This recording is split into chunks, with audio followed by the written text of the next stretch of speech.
പല ഭയങ്ങളെയും നമ്മൾ ജീവിതത്തിൽ കണ്ടുമുട്ടാൻ പോകുന്നേയില്ല. അതാണ് ഭയത്തിന്റെ പ്രത്യേകത.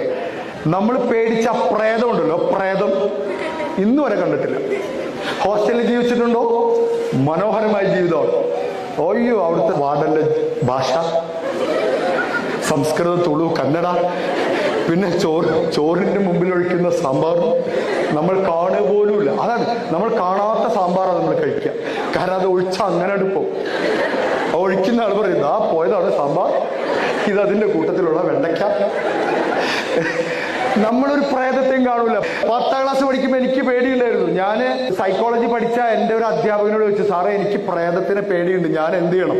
അയാൾ പറഞ്ഞെന്താ പറയുക, വെള്ളിയാഴ്ച രാത്രി 12 മണിക്ക് പുറത്തിറങ്ങി 10 മിനിറ്റ് നിൽക്ക്, നിന്റെ പേടി പൊക്കോളും. ഞാനത് പരീക്ഷിച്ചു.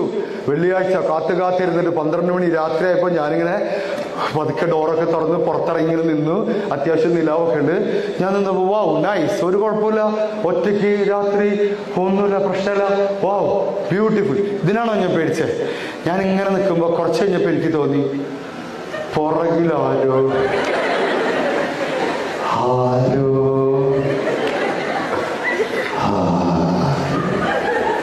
പിന്നെ ഞാൻ അവിടെ കിടന്ന് ഉറങ്ങി. രാവിലെയാണ് പോയത്. നാട്ടുകാർ പലതും പറഞ്ഞു.